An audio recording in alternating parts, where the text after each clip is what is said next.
Assalamualaikum warahmatullahi wabarakatuh.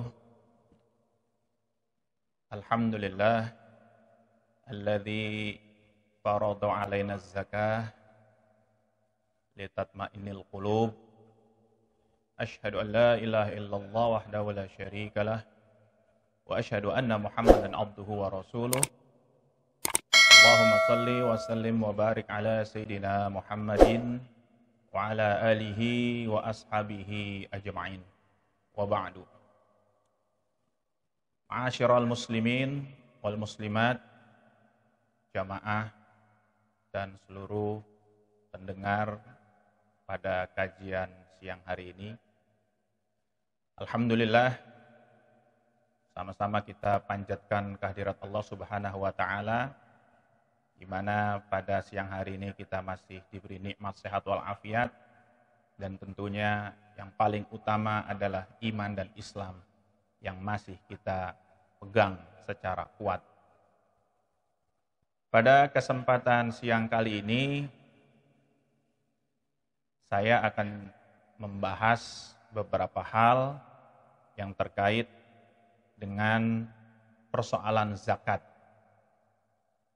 Sebagaimana kita sudah memaklumi semua bahwasanya apabila kita berbicara zakat, maka sesungguhnya zakat ini adalah salah satu fondasi dari agama Islam. Rasulullah sallallahu alaihi wasallam bersabda, "Bunyal Islamu ala khamsin, syahadati an la ilaha illallah wa asyhadu anna Muhammadar Rasulullah wa iqamis salah wa ita'iz zakah wa shaumi ramadan wa hajjil baiti man istata'a ilaihi sabila." Zakat adalah sebuah ibadah yang sesungguhnya tidak hanya milik umat Islam, tetapi juga sebuah ritual ibadah yang sudah ada sebelum diutusnya Nabi Muhammad sallallahu alaihi wasallam. Umat Nasrani, sebagaimana telah disampaikan oleh Nabi Isa alaihissalam di dalam surah Maryam, bisa kita lihat bahwasanya Allah Subhanahu wa taala berfirman, "Qala inni Abdullahi wa ataniyal kitaba wa ja'alani nabiyya wa ja'alani mubarakan aina ma kuntu wa awsani bis salati waz zakati ma dumtu hayya." Nabi Isa mengatakan bahwasanya aku diperintahkan untuk mendirikan salat dan juga menunaikan zakat. Artinya zakat adalah salah satu ibadah qadim, ibadah yang memang sudah ada sebelum diutusnya Nabi besar Muhammad sallallahu alaihi wasallam. Di dalam agama Yahudi pun juga ada kewajiban untuk berzakat, atau lebih tepatnya di dalam Al-Qur'an dikatakan untuk para ahli kitab. Allah Subhanahu wa taala berfirman, "Wa ma umiru illa liya'budullaha mukhlishina lahuddin hunafa wa yuqimus salata wa yutuz zakata wa dzalika dinul qayyimah." Ayat itu sebetulnya khitabnya adalah untuk para ahli kitab. Nah, berdasarkan hal tersebut, maka sesungguhnya persoalan zakat adalah persoalan yang sudah sama-sama diketahui oleh seluruh umat manusia. Lalu bagaimana dengan kita sebagai umat Islam di dalam menunaikan salah satu kewajiban untuk berzakat? Apalagi pada saat ini kita berada di tengah bulan suci Ramadan, yang mana tidak hanya kita diperintahkan untuk berzakat fitrah, tetapi juga apabila memang kita sudah mencapai haul dan nisab, kita pun diperintahkan untuk sesegera mungkin membayarkan zakat kita masing-masing. Ma'asyiral muslimin wal muslimat, para pemerhati kajian Masjid Jami Al-Azhar rahimakumullah, Sebagaimana tema yang tadi sudah disampaikan, bagaimana zakat mampu menenangkan hati, bagaimana zakat mampu membersihkan hati kita, maka sesungguhnya di dalam kita memiliki harta yang telah dititipkan oleh Allah Subhanahu wa taala, sesungguhnya kita memiliki kewajiban untuk membersihkan harta kita. Ada sebuah kekhawatiran dari segelintir orang yang memang pada dasarnya memiliki sifat bakhil. Sifat bakhil itu adalah sifat yang sangat manusiawi. Hampir semua orang memiliki sifat bakhil. Sifat pelit, sifat sayang terhadap hartanya. Padahal sesungguhnya pada saat kita masih memiliki sifat bakhil tersebut, kewajiban untuk menunaikan zakat tetap ada. Apabila memang kita telah mencapai nisab ataupun telah mencapai haul. Zakat itu secara lughah, secara bahasa bisa diartikan sebagai an-nama, artinya bertambah. Bagaimana mungkin kita mengeluarkan zakat, kok harta kita akan bertambah? Ini adalah pertanyaan-pertanyaan yang muncul di sebagian pemikiran orang-orang yang memang memiliki sifat bakhil. Rasulullah sallallahu alaihi wasallam bersabda, "Ma naqasa malun min shadaqah." Rasulullah telah mengatakan tidak akan berkurang harta yang disedekahkan. Tidak akan berkurang harta yang dizakatkan. Ini adalah janji Rasulullah sallallahu alaihi wasallam. Apabila kita mengklaim diri kita telah beriman kepada Allah, telah beriman kepada Rasul-Nya, tetapi di sisi lain kita justru masih ragu kepada apa yang telah Rasulullah jaminkan kepada kita, maka sesungguhnya menjadi PR bagi kita untuk bagaimana kita introspeksi diri, bagaimana kita mampu menunaikan zakat. Karena sesungguhnya menunaikan zakat itu adalah suatu ibadah yang berkaitan dengan qalb, dengan hati. Dikatakan di dalam syarah kitab Misbahuz Zolam, az-zakatu hiyal ibadatu ta'allaqat bin nafsi wal qalb. Jadi zakat itu adalah sebuah ritual ibadah yang terkait dengan jiwa dan hati. Oleh karenanya, apabila kita sudah menunaikan zakat, secara teori mestinya hati kita bersih. Hati kita tenang. Bagaimana Ustadz? Kok saya setelah berzakat tetap tidak tenang? Saya sudah berzakat kok tetap enggak nyaman? Malah saya merasa harta saya kok berkurang. Allah Subhanahu wa taala sudah mengingatkan kepada kita semua. Ya ayyuhalladzina amanu la tubtilu shadaqatikum bil manni wal adza. Kalladzi yunfiqu malahu ria'an nas wa la yu'minu billahi wal yaumil akhir. Ayat ini harus betul-betul kita perhatikan agar zakat betul-betul bisa menenangkan hati kita. Wahai orang-orang yang beriman, la tubtilu shadaqatikum, janganlah kalian membatalkan, janganlah kalian menyia-nyiakan sedekah kalian, zakat kalian, bil manni wal adza. Mal muradu bil manni wal adza? Apa sih yang dimaksud bil manni wal adza tadi? Al-manni bisa diartikan kita menceritakan, kita mengumumkan dengan harapan ketika kita bersedekah, kita akan mendapat pujian dari manusia. Itulah al-manni.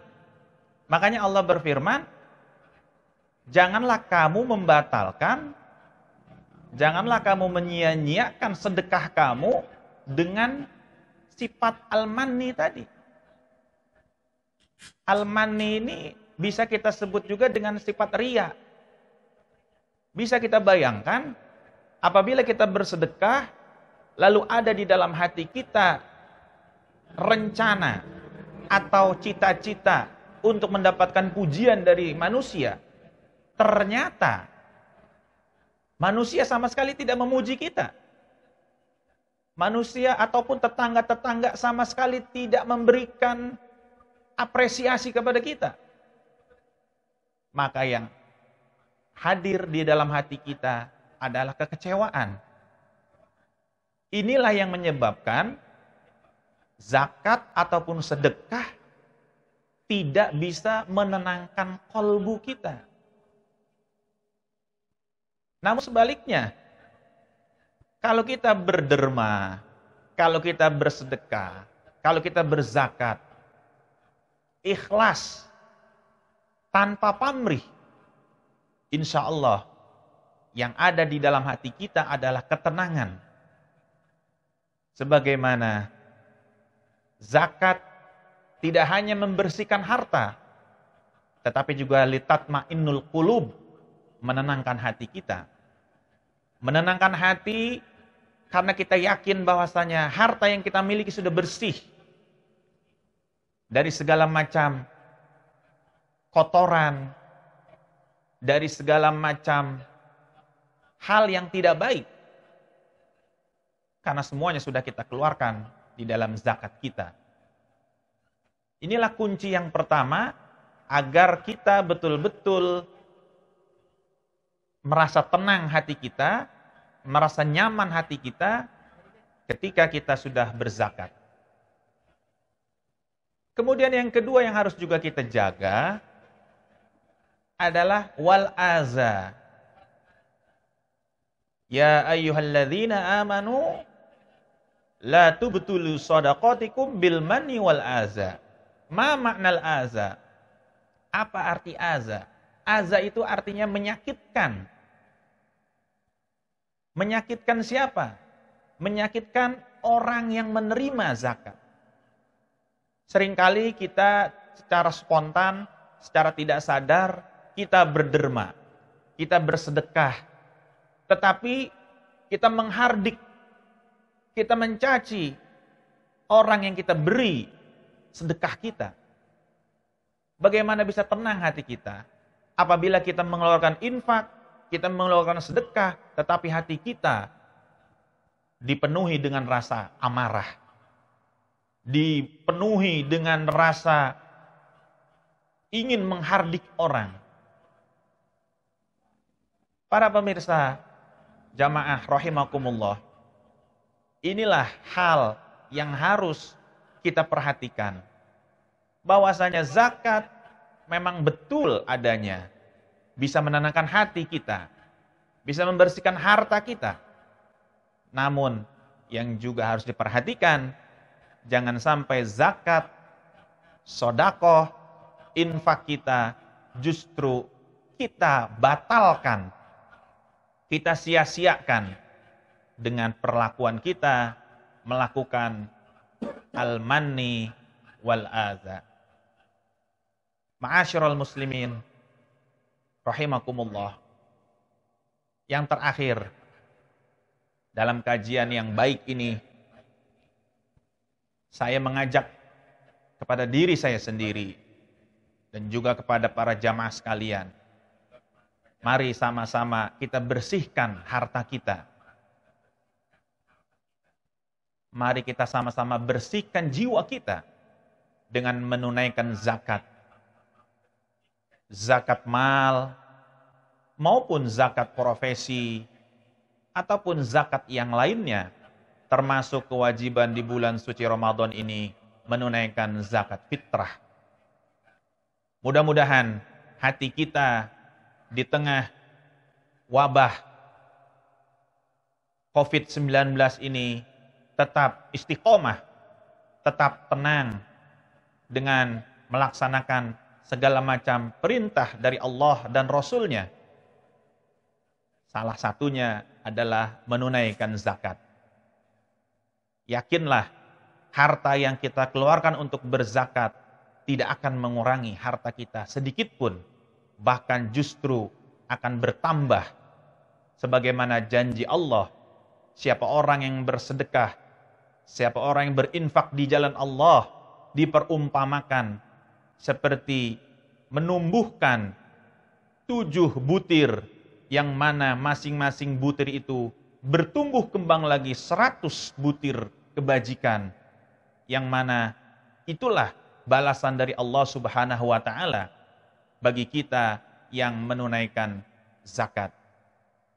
Sifat bakhil adalah sifat manusiawi, tetapi justru ketika sifat bakhil itu masih kita miliki, bergegaslah untuk berzakat. Jangan pada waktu kita sudah tua renta, pada saat kita sudah tidak berdaya, baru kita berlomba-lomba untuk berzakat. Maka sesungguhnya, walaupun hal itu baik, tetapi akan jauh lebih sempurna apabila kita berzakat ketika kita masih dalam keadaan sehat, walafiat, masih memiliki sifat bakhil yang harus kita lawan. Itulah yang dapat saya sampaikan pada kesempatan kali ini. Kurang lebihnya mohon maaf. Akhirul kalam. Wassalamualaikum warahmatullahi wabarakatuh.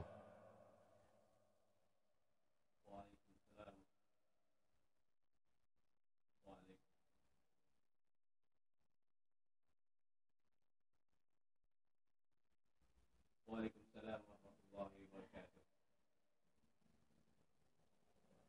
Baik para jamaah sekalian, Allah Subhanahu wa taala, apa yang telah beliau sampaikan kita bersama, dan sampaikan bahwa ada kaitan erat antara zakat dengan kebersihan hati. Kita itu sampaikan paling tidak dalam ada 2 syaratnya ketika zakat itu membuat hati kita tenang. Yang pertama adalah dalam wujud ayat la tubtilu shadaqatikum bil manni wal adha, jangan kalian batalkan sedekah kalian, zakat kalian bil manni wal adha, dengan sifat manni yang menyebut apa yang sudah kita keluarkan sehingga menyakiti hati orang, atau juga dengan adha, dan juga kita memberikan, tapi memberikan sesuatu kepada orang lain.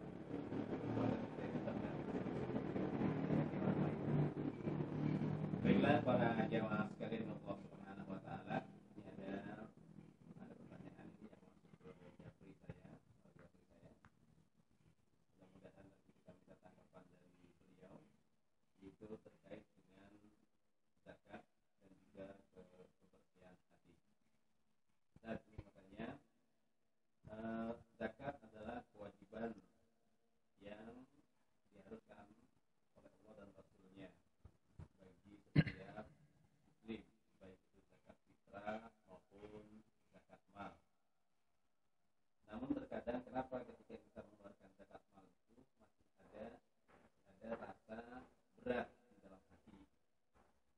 Kalau zakat fitrah mungkin orang karena bertepatan dengan bulan Ramadan, yang bulan Ramadan biasanya berbarengan dengan orang lain, orang banyak melakukan hal itu. Namun kenapa ketika mengeluarkan zakat mal itu ada rasa berat di dalam hati kita ketika kita mengeluarkan zakat itu. Nah itu penyebabnya apa kira-kira?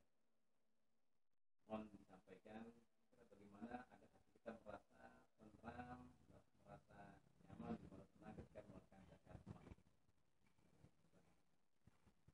Baik, terima kasih atas pertanyaannya. Tadi saya sampaikan bahwasanya kita setiap kita, termasuk saya, termasuk mungkin jamaah sekalian, memiliki sifat bakhil, sifat sayang terhadap harta kita. Kalau bisa harta ini kita genggam terus, jangan kita berikan ke orang lain. Karena kalau kita berikan kepada orang lain, harta kita akan sedikit, harta kita akan berkurang. Tetapi justru ketika rasa pelit, rasa bakhil masih ada di dalam diri kita, itu adalah rasa ataupun itu adalah momentum yang paling tepat untuk kita berzakat. Dan harus kita lawan. Manakala kita sudah melawan rasa bakhil kita, karena memang sifat bakhil itu sifat manusiawi. Khuliqal insana halu'a. Manusia itu punya sifat berkeluh kesah. Nah, oleh karena itu, ketika kita merasa tidak plong, ketika kita merasa kok ada sesuatu yang kurang enak kalau kita berzakat, nah justru itu yang harus kita lawan.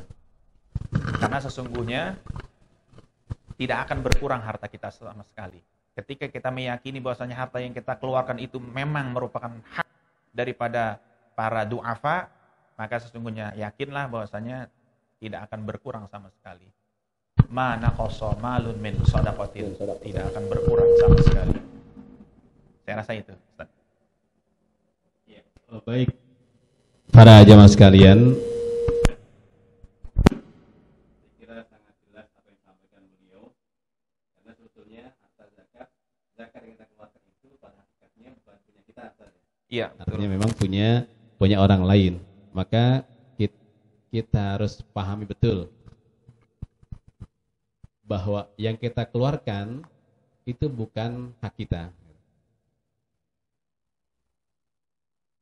Memang hak orang yang berhak untuk mendapatkannya. Jadi itu biar hati kita menjadi tenang ketika mengeluarkan zakat. Baik, ini ada pertanyaan yang berikutnya, Ustaz. Ya. Ini dari Pak Haji Mulyono. Nah, beliau ini adalah alumni haji kita ini, alumni haji masjid KBA Al-Azhar tahun 2018. Beliau bertanya, Pak Ustadz, mau tanya, jika dapat THR, apa harus ada zakatnya? Jika iya, kriterianya apa? Besarannya berapa? Mohon penjelasan. THR Ustadz, wajib zakat apa enggak? Iya. Baik. Kalau kita berbicara THR, ini tentu ada kaitannya juga dengan apa yang kita usahakan selama 1 tahun terakhir. Karena sesungguhnya THR itu hanya diberikan kepada orang-orang yang telah bekerja minimal biasanya 1 tahun. Orang kalau baru bekerja 2 bulan, 3 bulan biasanya memang belum dapat THR. Ya, walaupun dapat tapi mungkin sepertiganya. Ya. Oleh karena itu, kita juga harus meyakini bahwasanya THR yang kita raih, THR yang kita dapat itu merupakan bagian daripada hasil usaha kita. Nah, kalau kita merujuk kepada ayat Al-Qur'an, ya ayyuhalladzina amanu anfiqu min thayyibati ma kasabtum. Mimma kasabtum. Ya. Wahai orang-orang yang beriman, berinfaklah kalian dari apa-apa yang telah kalian usahakan. Nah, jadi THR itu merupakan bagian daripada hasil bekerja kita selama 1 tahun. Makanya kita layak mendapatkan THR.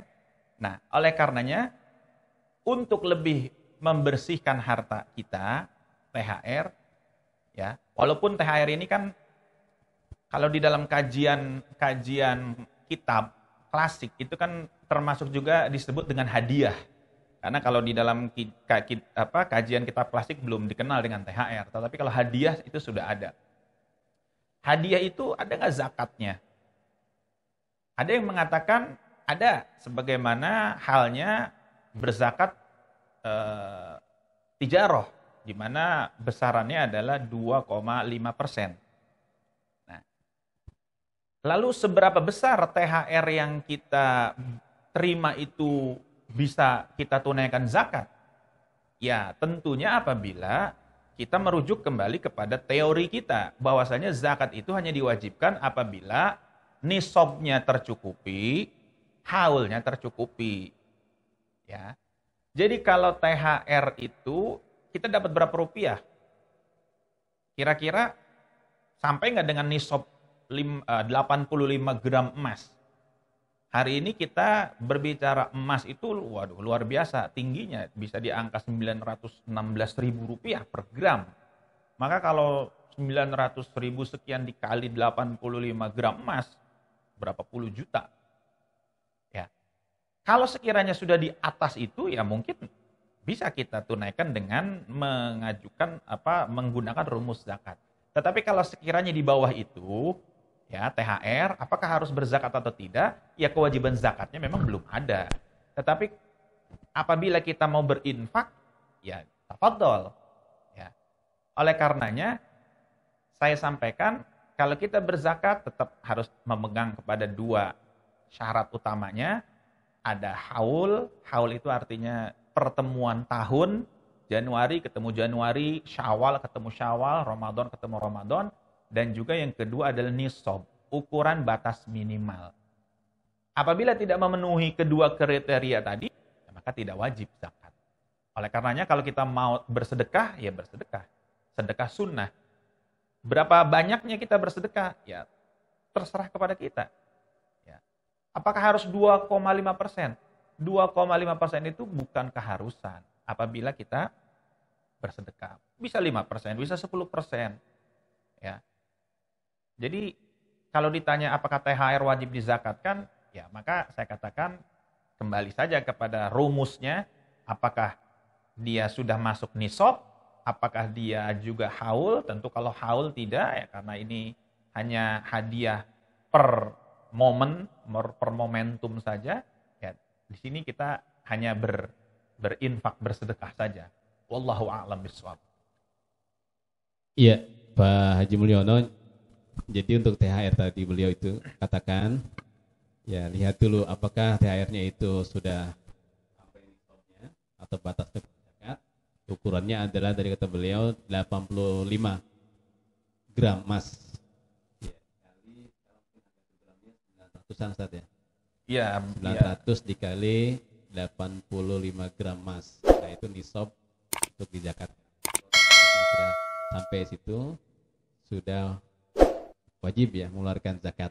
Ya, dengan catatan memang kita merujuk juga ke kriteria yang kedua, haul. Haul, ya. Haul, pertemuan tahunnya itu kan memang tidak terpenuhi di situ. Baik, iya. Baik, hadir. Sudah jelas ya, Pak Haji Mulyono.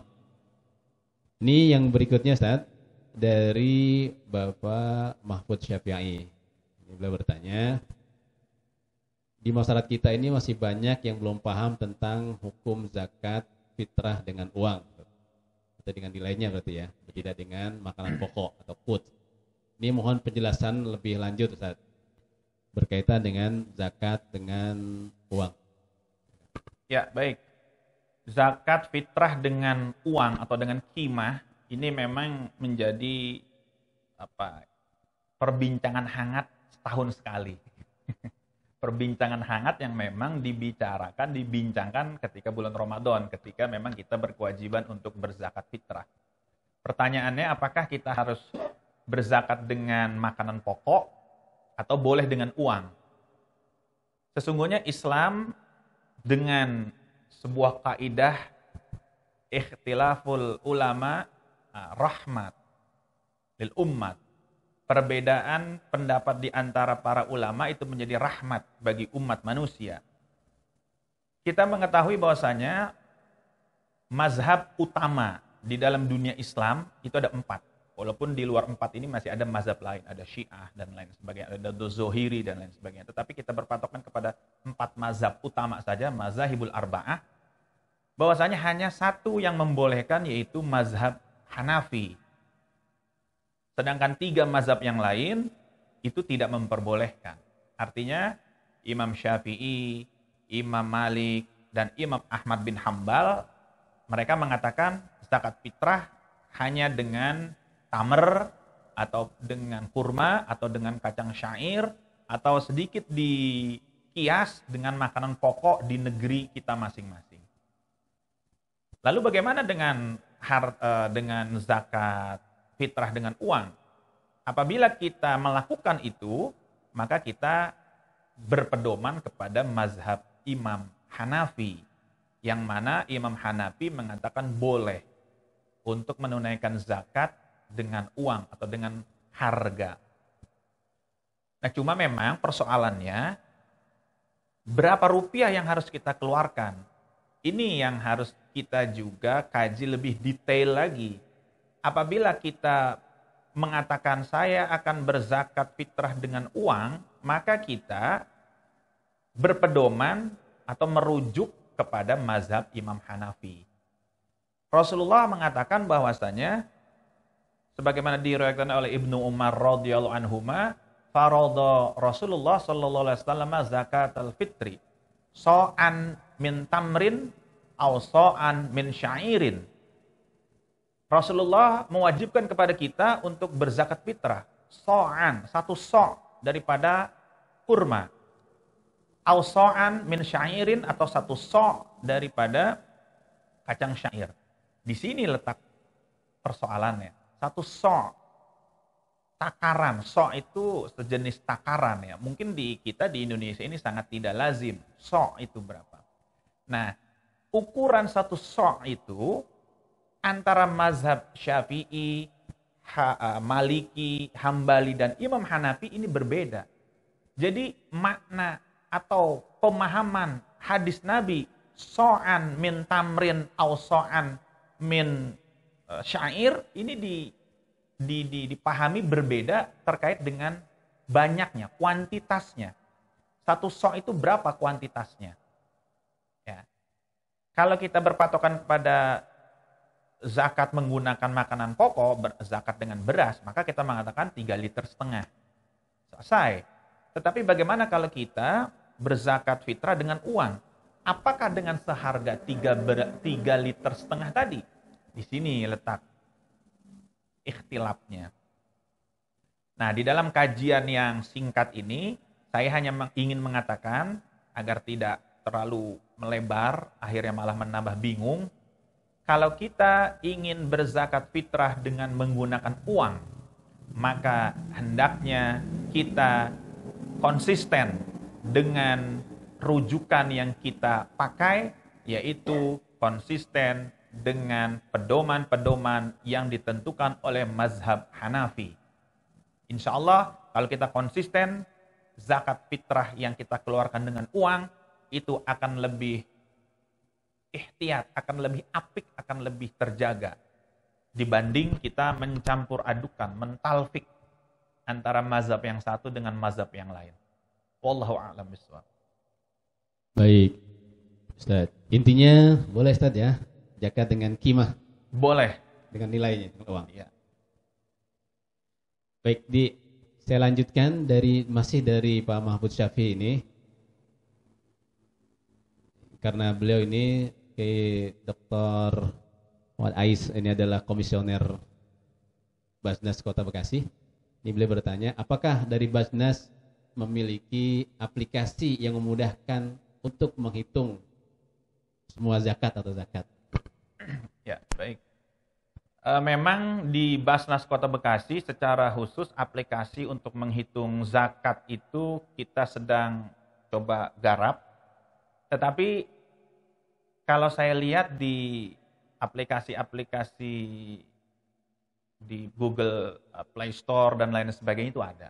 Jadi sesungguhnya kita dimudahkan. Ada. Ya. Jadi berapa uang kita, kemudian juga berapa yang harus kita keluarkan, di situ bisa kita manfaatkan. Tapi kalau khusus untuk Basnas Kota Bekasi memang itu sedang kita garap. Demikian. Ya. Baik, jelas ya Pak Mahfud Syafi'i. Kedua pertanyaannya.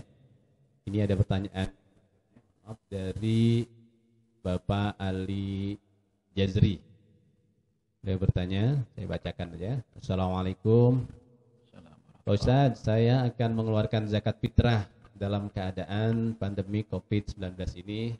Masjid tidak membuka penyaluran zakat fitrah. Saya ingin memberikan ke kaum duafa atau anak yatim pilihan saya sendiri. Apakah bagian 3,5 liter beras harus diberikan oleh satu orang atau 3,5 liter boleh diberikan ke lebih dari satu orang? Terima kasih. Iya, iya. 3 liter. Baik, yang pertama yang ingin saya jawab adalah bahwa di masa COVID-19 ini memang membuat kita terbatas di dalam berinteraksi, termasuk juga terbatas kita di dalam menunaikan zakat. Yang pertama, kalau boleh saya sedikit menyampaikan, idealnya zakat itu, baik zakat mal ataupun zakat fitrah, itu disalurkan ke lembaga resmi. Baik itu Basnas Kota Bekasi ataupun lembaga amil zakat lain. Termasuk juga UPZ. Seperti UPZ Al-Azhar Jakaperma ini bisa. Ini merupakan lembaga resmi. Sehingga di dalam pendistribusian akan lebih, insya Allah lebih merata. Karena sesungguhnya lembaga-lembaga zakat resmi inilah yang memang dia memiliki legalitas untuk mengelola ataupun tasarruf zakat tadi. Lalu bagaimana kalau saya tetap kekeh untuk berzakat fitrah dan menyampaikan, memberikan langsung kepada para mustahik? Ya, secara syar'i sah, tidak batal, ya, tidak makruh juga. Ya. Artinya boleh-boleh saja, walaupun tetap lebih dianjurkan untuk berzakat, termasuk zakat fitrah, ke lembaga-lembaga resmi. Nah, melanjut kepada pertanyaan yang kedua, bagaimana kalau zakat fitrah yang saya berikan, yang sejumlah 3,5 liter beras ini, saya berikan kepada beberapa orang. Bisa 2 orang, bisa 3 orang. Ya, berarti mungkin hanya seliter ataupun hanya beberapa genggam beras. Boleh atau tidak? Jawabannya, ya boleh. Tidak ubahnya kita berzakat fitrah kepada kepala keluarga. Pada ujungnya kan kepala keluarga juga akan memberikan beras itu bukan hanya untuk dia, ya untuk anak istrinya juga yang mengkonsumsi. Ya, yang penting adalah bahwasanya kita sebagai individu ketika kita menunaikan zakat, ukurannya itu harus jelas. Kalau kita berzakat dengan beras, ya 3,5 liter, baik saya serahkan kepada bapak atau ibu atau adik, ya terserah, nanti mau dibagikan kepada saudaranya lagi, silakan saja. Ya. Jadi kalau misalnya ada pertanyaan, boleh nggak zakat fitrah 3,5 liter itu dibagi untuk beberapa orang? Ya sebetulnya ya bisa-bisa saja. Ya. Karena memang tidak ada ketentuan 3,5 liter itu jatahnya satu orang. Atau kebalikannya, saya jawab misalnya, saya punya anggota keluarga 5. Saya, istri saya, anak saya 3, lalu saya berikan zakat fitrah itu hanya kepada satu orang. Boleh atau tidak? Ya boleh saja. Ya. Karena sesungguhnya khitab untuk berzakat itu lebih diutamakan kepada muzakinya. Wahai orang-orang yang beriman, faradha Rasulullah SAW zakat. Telah mewajibkan Rasulullah untuk kalian semua berzakat. Jadi tidak dibahas itu diberikan kepada satu orang atau 2 orang atau 3 orang, ya boleh-boleh saja. Saya rasa itu. Wallahu a'lam bishawab. Iya, jelas ya dari Pak Najri tadi, artinya boleh saja gitu. Kita berzakat langsung ke mustahiknya ya. Tapi lebih dianjurkan kepada lembaga-lembaga resmi agar distribusinya bisa merata. Gitu. Baik, yang berikutnya ini ada pertanyaan dari ini Bapak kali ya. Reki Filiang. Ini beliau bertanya tentang fidyah, Ustaz. Iya. Jadi berapa ukuran fidyah buat ibu yang tidak bisa puasa karena sudah tua? Ya, ini mungkin dia bertanya ukurannya, Ustaz. Iya. Fidyah itu seberapa? Berarti ini mungkin ibunya sudah tidak puasa selama 1 bulan, Ustaz. Iya. Ya, silakan, Ustaz. Baik. Orang tidak berpuasa itu kan ada beberapa macam sebab. Yang pertama karena kesehatan dirinya, seperti orang yang sakit. Kemudian juga orang tidak berpuasa karena menyusui. Kemudian juga orang tidak berpuasa karena sudah syekhun kabir, sudah tua renta. Dia tidak memiliki daya lagi untuk berpuasa. Nah, apabila dia tidak berpuasa, maka untuk syekhun kabir ini, untuk orang yang sudah tua renta, memang tidak berkewajiban untuk mengqadha. Lain halnya bagi kita yang masih usia produktif, masih segar bugar, ya harus mengqadha. Bahkan untuk kasus-kasus tertentu bukan hanya mengqadha tapi juga membayar fidyah. Nah, tetapi kalau untuk orang yang sudah tua renta, dia tidak berkewajiban mengqadha, hanya bayar fidyah. Berapa bayar fidyahnya? 1 hari dia tidak berpuasa, 1 mud. Nah, timbul lagi pertanyaan, 1 mud itu berapa itu? Ya, berapa itu 1 mud itu? Nah, ini berbeda-beda lagi nih. Ya, ada yang mengatakan 1 mud itu ya 1 liter beras ataupun 1 kilo beras, makanan pokok, macam-macam. Ada juga yang mengartikan 1 mud itu hanya dengan 1 genggam raupan beras, macam-macam lah. Nah, lalu bagaimana kita untuk ihtiyatnya? Ya, kita bisa merujuk kepada pendapat yang muktabaroh, pendapat yang memang sudah mayoritas, bahwasanya kita harus berpatokan berapa ukuran 1 mud itu. Katakanlah 1 liter. Ya. Nah,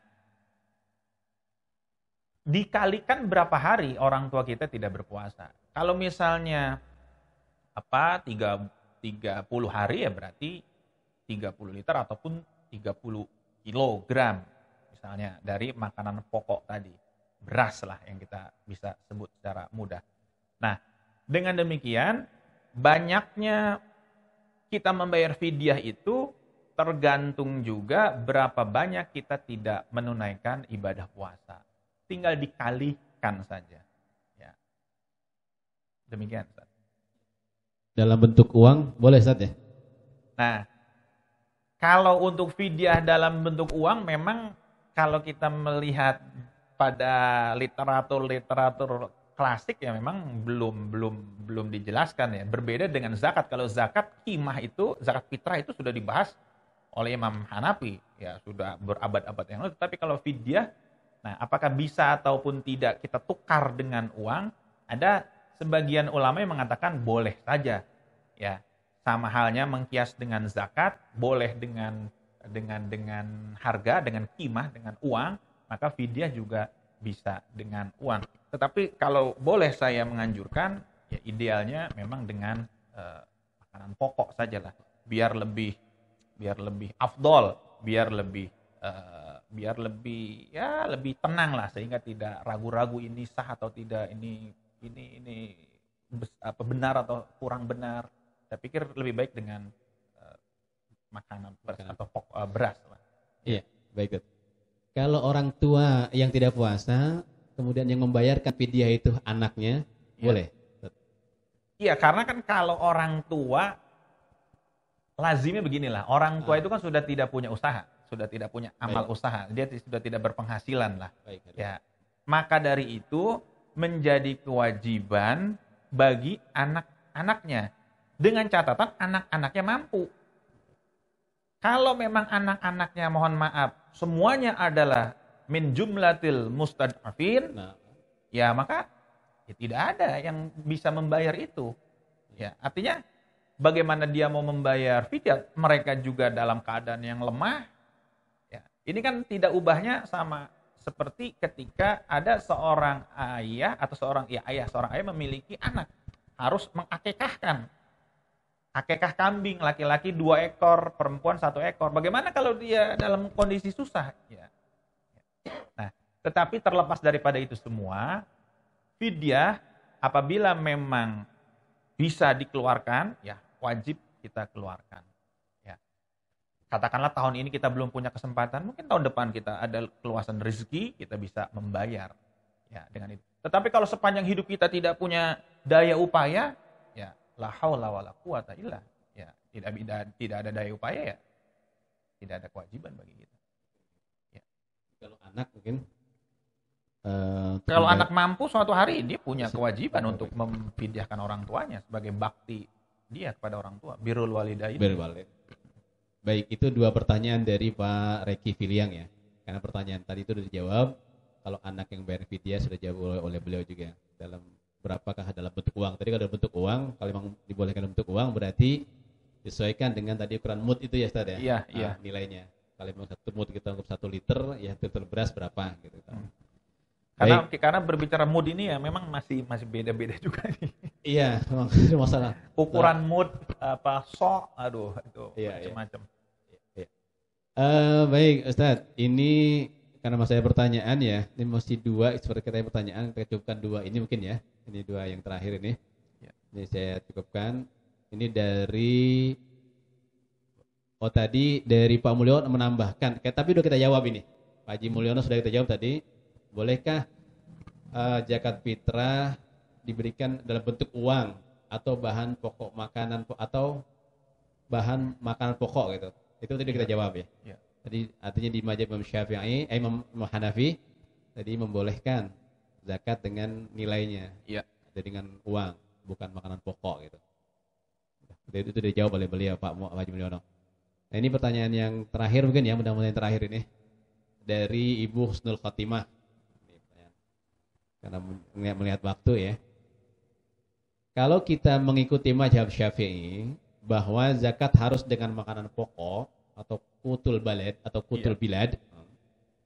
Tapi seandainya ada muzaki yang membayar zakat dengan uang, apakah ijab qabulnya uang tersebut ditukar dengan beras yang ada di panitia zakat atau bagaimana Ustaz? Ya, baik.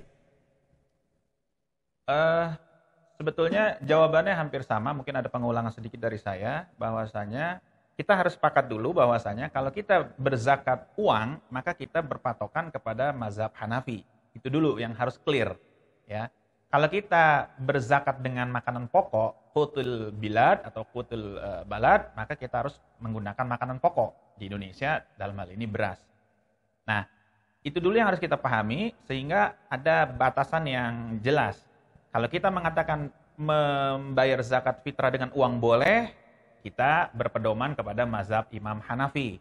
Kalau kita mengatakan zakat fitrah harus dengan beras, maka kita berpatokan kepada mazhab yang 3, termasuk di antaranya mazhab Syafi'i. Nah, pertanyaannya adalah bagaimana apabila ada seorang muzaki datang ke sebuah tempat, dia membayar zakat dengan uang. Ya. Lalu bagaimana dengan ijab qabulnya? Ya, dengan ijab qabulnya. Ijab qabulnya itu sebetulnya sama saja. Dalam arti si muzaki menyampaikan saya berniat untuk menunaikan zakat fitrah atas nama siapa? Atas nama fulan, bin fulan, atas nama siapa? Atas nama siapa? Lillahi ta'ala, selesai. Lalu diterima oleh amilnya, ya, oleh lembaga penerima zakat. Saya terima zakat fitrah bapak atau ibu, ya, saya terima, itulah sudah cukup dengan ijab dan qabul. Ijab qabul kan artinya serah terima. Ya. Setelah itu baru didoakan. Ajjarakallahu fima a'taita. Ya, dan seterusnya. Nah, jadi kalau pertanyaannya hanya seputar bagaimana ijab qabulnya, maka jawabannya sama saja. Ijab qabul seperti pada umumnya. Ada penyerahan, ada penerimaan. Nah, cuma yang harus saya garis bawahi, sekali lagi, kalau kita mau berzakat fitrah dengan uang, kita berpatokan kepada mazhab Imam Hanafi. Dan kita harus konsisten dengan mazhab Imam Hanafi. Ukuran satu soknya itu dia lebih berat atau dia lebih besar dibanding ukuran soknya mazhab Imam Syafi'i. Ustaz, saya agak pusing ini. Sok itu bagaimana ini? Konkretnya saja Ustaz. Baik, saya mengatakan kalau kita mau mengeluarkan zakat fitrah dengan uang, maka kita harus membayar angkanya sedikit lebih besar. Jangan katakanlah beras 3,5 liter berapa rupiah. Kita jangan membayar hanya sebatas itu, kita harus melebihkan. Karena sesungguhnya kita sudah berpedoman kepada mazhab Hanafi. Amannya berapa Ustaz? Ya, saya tidak bisa mengatakan aman, tetapi kalau kita membayar hanya dengan seharga 3,5 liter, maka sesungguhnya kita belum secara konsisten mengikuti mazhab Imam Hanafi. Konkretnya berapa Ustaz? Ya mungkin di angka 50.000. Bahkan ada ulama yang mengatakan di angka 52.000 sekian. Ya.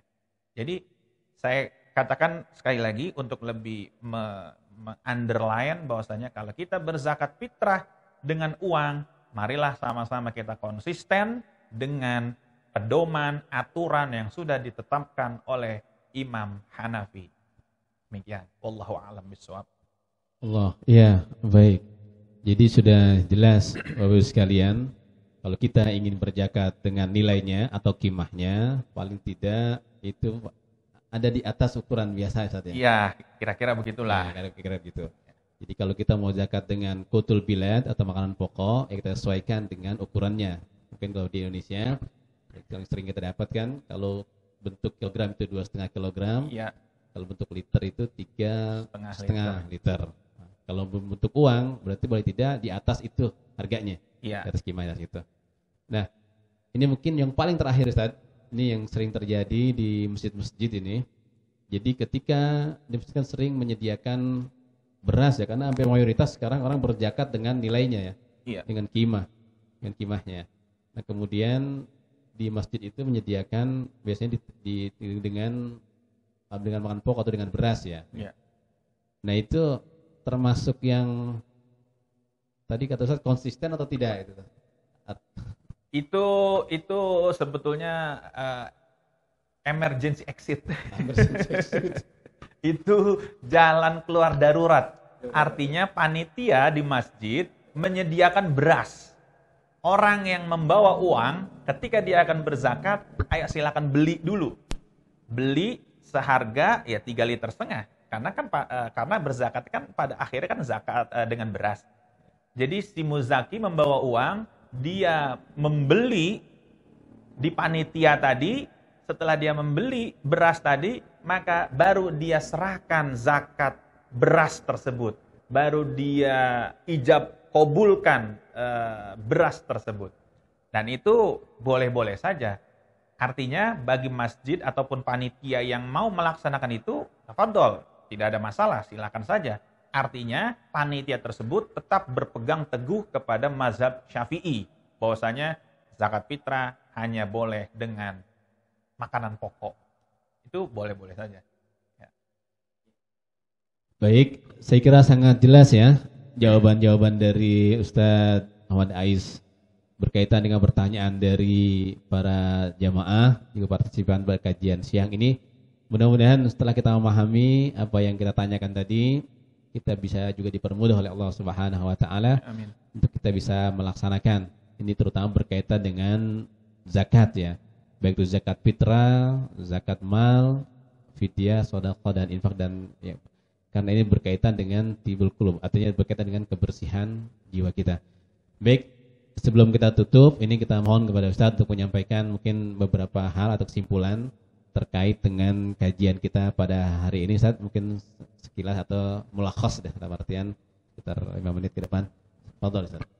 Baik, para jamaah sekalian rahimakumullah, zakat pada hakikatnya merupakan kewajiban kita yang harus kita tunaikan sebagaimana halnya kita menunaikan ibadah-ibadah yang lain. Oleh karena itu, mari sama-sama kita mengingatkan diri kita untuk senantiasa berzakat. Hal yang kedua yang perlu juga saya sampaikan pada kesempatan terakhir ini, bahwasanya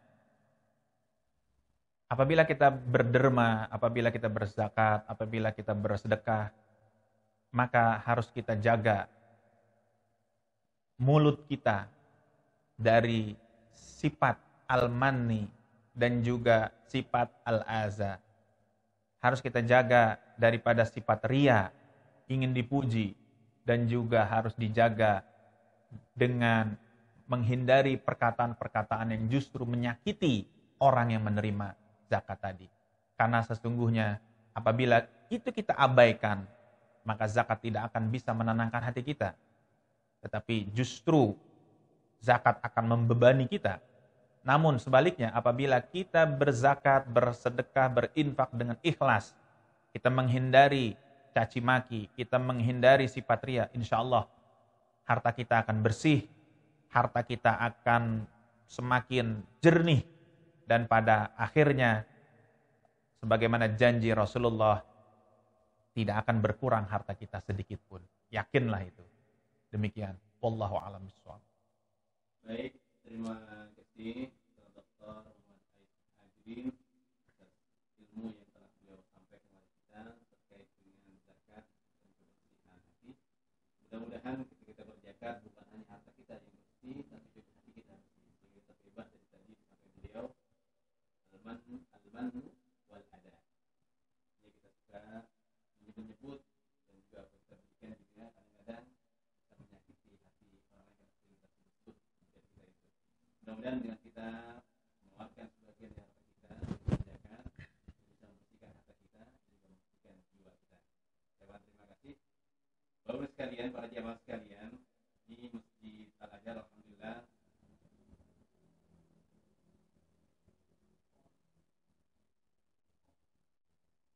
Oh iya, alhamdulillah kajian kita telah selesai dan kami ucapkan terima kasih kepada Ustaz Dr. Muhammad Ais Muhajirin.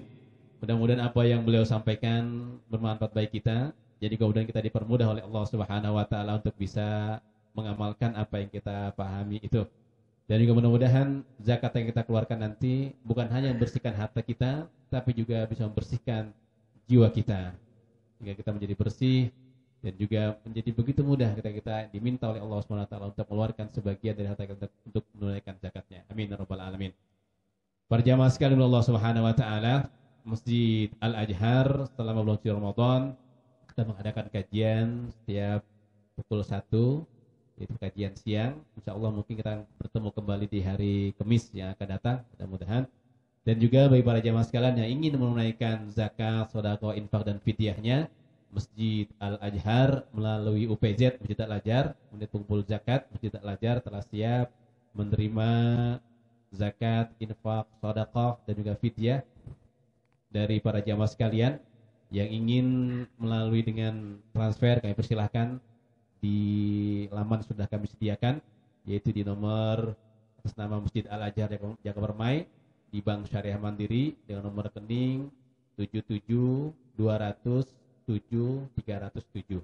Kami ulangi, nomor rekening 772007 307 BSM Bank Syariah Mandiri. Atau bagi berjamaah yang ingin datang ke Masjid Al-Azhar, kami persilakan untuk bisa hadir di Masjid Al-Azhar. Kami buka dari jam 10 sampai jam 6 sore setiap hari.